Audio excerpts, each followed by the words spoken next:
tardes. Bienvenidos a esta cuarta sesión del taller de escritura creativa, una iniciativa que forma parte de los clubes universitarios que ha puesto a disposición de todos ustedes el Centro de Asuntos Estudiantiles de la Universidad Centroamericana UCA El Salvador. Soy Julio Portocarrero y estoy muy contento de poder compartir con ustedes la sesión de esta semana. Pero como siempre, quiero compartir con ustedes un texto.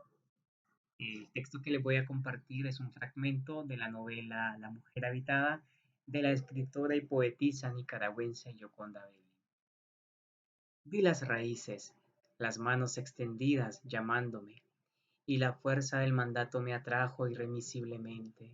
Penetré en el árbol, en su sistema sanguíneo, lo recorrí como una larga caricia de savia y vida, un abrir de pétalos, un estremecimiento de hojas.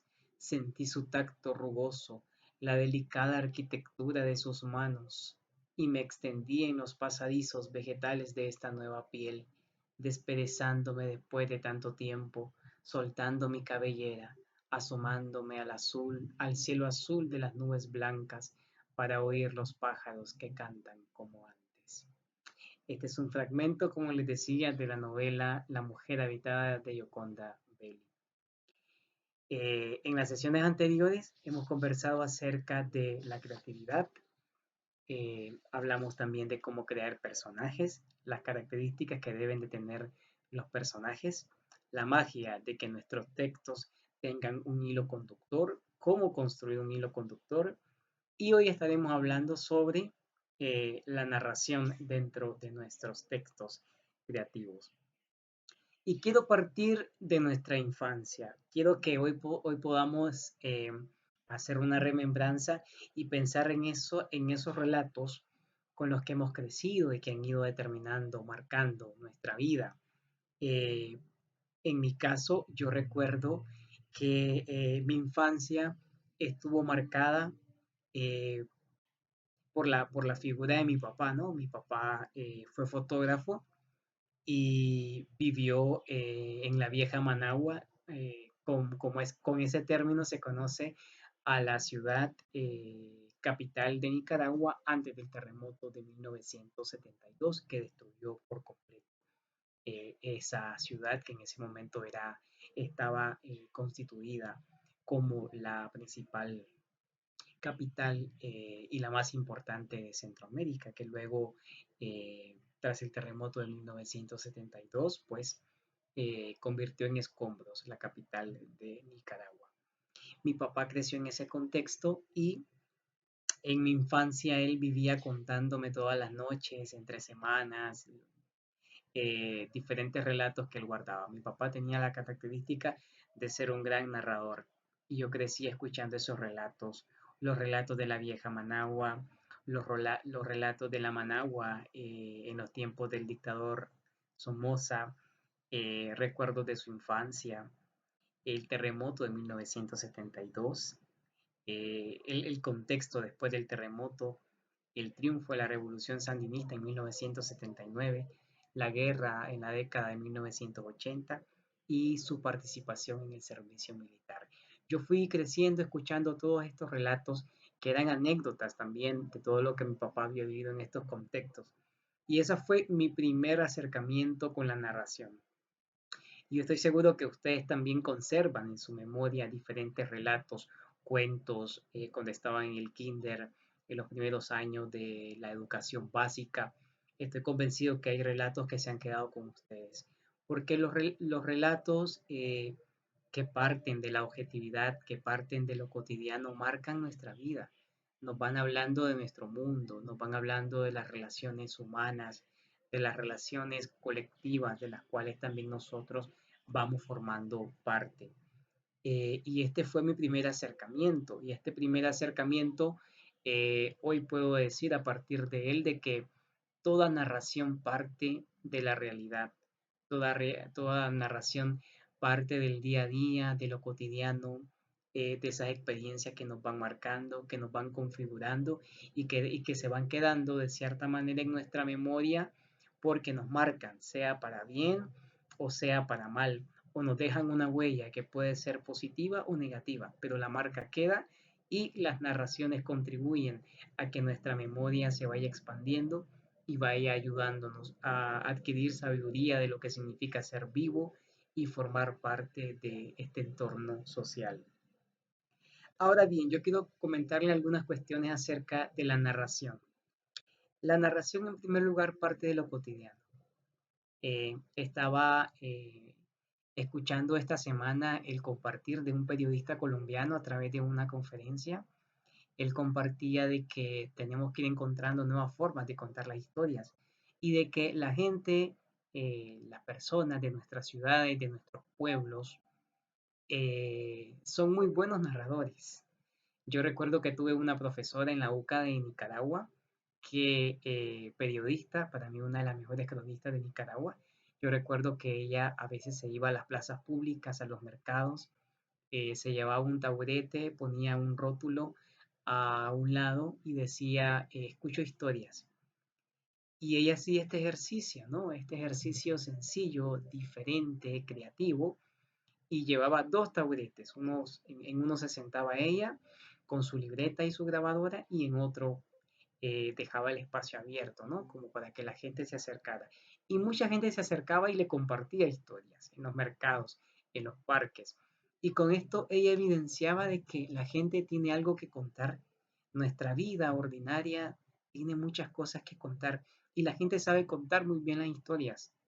Esas historias cargadas de sinceridad, cargadas de dramatismo, cargadas de realidad social, esa realidad que a veces la sentimos tan abstracta en los medios de comunicación.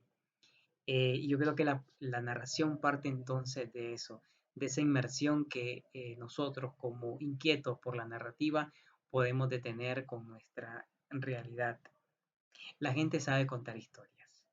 Lo que hace falta es saber abrir ese oído para escuchar lo que la gente tiene que decirnos y cómo lo dice. Eh, y yo quiero preguntarles ahorita qué narración les apasiona a ustedes. ¿Cuál ha sido el último libro que han leído? ¿Qué les ha apasionado de esa narración?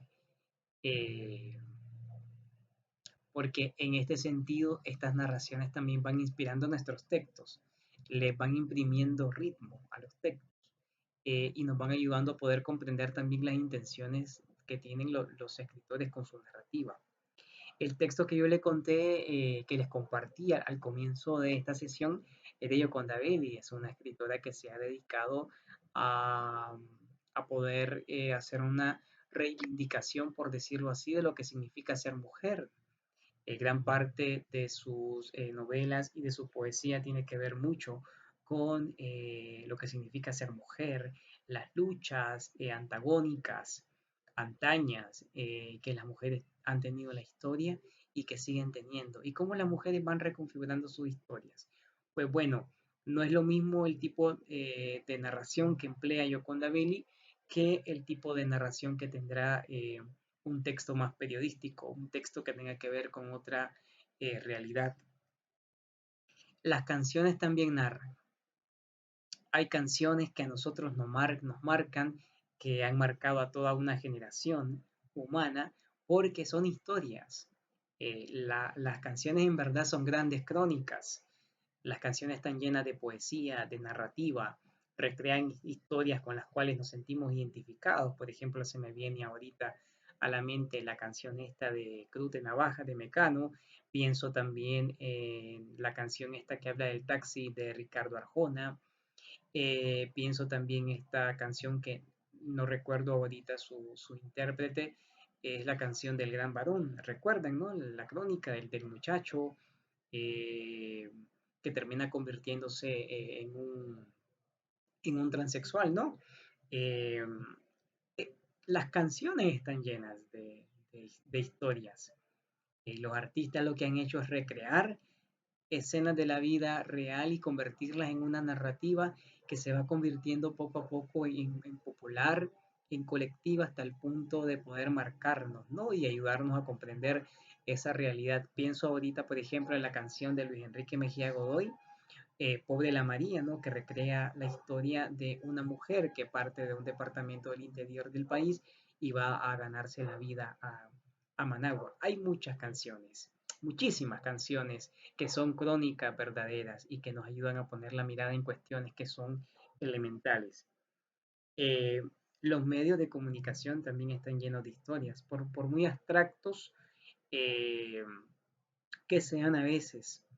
Los medios de comunicación están llenos de historias. Yo recuerdo que el escritor nicaragüense Sergio Ramírez dice de que gran parte de sus personajes, de sus novelas y de sus cuentos, él los ha creado, inspirado en los relatos periodísticos, en crónicas periodísticas de asesinatos, de conflictos que va encontrando en los medios de comunicación y que se convierten en inspiración para luego poder colocarlos en sus novelas.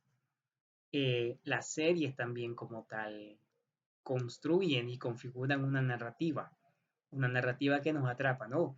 Hay series que a veces a nosotros nos atrapan con sus anzuelos narrativos que hacen que pasemos horas y horas frente al tele o la computadora o el móvil viendo y viendo todos los capítulos que tiene la serie, ¿no? Porque una historia muy bien contada es un anzuelo que no solamente va a entretenernos y va a llamar nuestra atención, sino que va a convertirse en algo que va a tocar nuestra vida y que va también a tocar nuestros criterios y la forma en cómo estamos viendo nuestra existencia. Los invito a que puedan pensar entonces en el último libro que leyeron, que puedan identificar una canción, que sea una crónica, que sea una narración con la que ustedes se sientan identificados y al mismo tiempo que puedan recordar la última serie que vieron y puedan pensar en el tipo de narrador, en la manera en cómo se narra la serie a partir de imágenes, porque las imágenes también muy bien elaboradas con los criterios que tengan, con las finalidades que tengan, también constituyen una verdadera narrativa. Ahora bien, algunas cosas como para ir cerrando con esta sesión. La narración le da realismo y fuerza a nuestro texto. No es lo mismo escribir un texto en primera persona que escribirlo como testigo, que escribirlo en tercera persona o escribirlo como si no estuviéramos presentes en el relato. Es estratégico. La forma en cómo nosotros determinemos narrar es estratégico en función de nuestros lectores. Elegir este tipo de narrador es estratégico y debe ser discernido, ¿no? Pensando en nuestros lectores y en el objetivo final que va a tener el texto que vamos a construir. Implica un reto, implica un reto a lo largo de todo el relato, a lo largo de la construcción de los personajes y considerando también el hilo conductor que el texto va a tener. Y finalmente, cuando se piensa en el tipo de narrador, se piensa indiscutiblemente que en los lectores. Ahora bien, para cerrar esta sesión, yo quiero retarlos. En la edición pasada les compartí de que ponía a disposición de ustedes mi correo electrónico julioquetzalnica@gmail.com o bien pueden hacerme llegar sus comentarios también a través de mi cuenta en Instagram @quetzalnica o bien pueden dejar sus comentarios en el Facebook del CAE o en el canal de YouTube donde también se va a compartir esta sesión. De mi parte, yo les quiero hacer la pregunta, ¿no? ¿Qué le gustaría narrar? ¿Qué le gustaría contar de esta situación de confinamiento que al menos aquí en El Salvador llevamos hoy 61 días? ¿Qué le gustaría contar? ¿Tienen algún tema en mente? ¿Le gustaría compartir con nosotros, con todas las personas que están siguiendo estas sesiones del taller de escritura creativa? Los animo entonces a que piensen en ello y si lo deciden, pues puedan compartir con nosotros, conmigo, como deseen, su idea para generar un espacio de retroalimentación y hacer que este taller pues vaya teniendo sus frutos en ustedes. Nuevamente agradezco al Centro de Asuntos Estudiantiles por darme la oportunidad de compartir este taller y a ustedes por seguirlo semanalmente. Un saludo y que estén bien.